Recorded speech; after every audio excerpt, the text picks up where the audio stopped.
ಅಂಗಡಿಗೆ ನುಗ್ಗಿದ 7 ಅಡಿ ಉದ್ದದ ಕೆರೆ ಹಾವು ಉರ್ಗಾ ತಜ್ಞರಿಂದ ಸುರಕ್ಷಿತ ರಕ್ಷಣೆ. ಅಂಗಡಿಗೆ ನುಗ್ಗಿದ 7 ಅಡಿ ಉದ್ದದ ಕೆರೆ ಹಾವು ಉರ್ಗಾ ತಜ್ಞರಿಂದ ಸುರಕ್ಷಿತ ರಕ್ಷಣೆ. ಮಂಡಿಪೇಟೆಯಲ್ಲಿ ಆತಂಕದ ಕ್ಷಣಗಳು. ದಾವಣಗೆರೆ ನಗರದ ಮಂಡಿಪೇಟೆಯಲ್ಲಿರುವ ಹಾರ್ಡ್ವೇರ್ ಅಂಗಡಿಯಲ್ಲಿ ಇಂದು ಬೆಳಗ್ಗೆ 7 ಅಡಿ ಉದ್ದದ ಕೆರೆ ಹಾವು ಪತ್ತೆಯಾಗಿರುವ ಘಟನೆ ನಡೆದಿದೆ.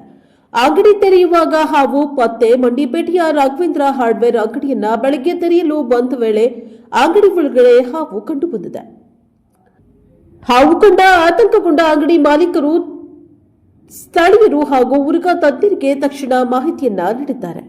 ಉರ್ಗಾ ತಜ್ಞರ ತಕ್ಷಣದ ಸ್ಪಂದನೆ. ಸುದ್ದಿ ತಿಳಿದ ತಕ್ಷಣ ಸ್ಥಳಕ್ಕೆ ಆಗಮಿಸಿದ ಉರ್ಗಾ ತಜ್ಞ ಬಸವರಾಜ್ ಅವರು ಸೂಕ್ತ ಮುನ್ನೆಚ್ಚರಿಕೆ ವಹಿಸಿ ಕಾರ್ಯಾಚರಣೆಯನ್ನು ಆರಂಭಿಸಿದ್ದಾರೆ. ಕೆರೆ ಹಾವನ್ನ ಯಾವುದೇ ಹಾನಿಯಾಗದೆ ಸುರಕ್ಷಿತವಾಗಿ ಹಿಡಿದು ರಕ್ಷಿಸುವಲ್ಲಿ ಉರ್ಗಾ ತಜ್ಞರು ಯಶಸ್ವಿಯಾದರು. ರಕ್ಷಿಸಿದ ನಂತರ ಹಾವನ್ನ ಸುರಕ್ಷಿತವಾಗಿ ಅರಣ್ಯ ಪ್ರದೇಶಕ್ಕೆ ಬಿಡಲಾಗಿದೆ.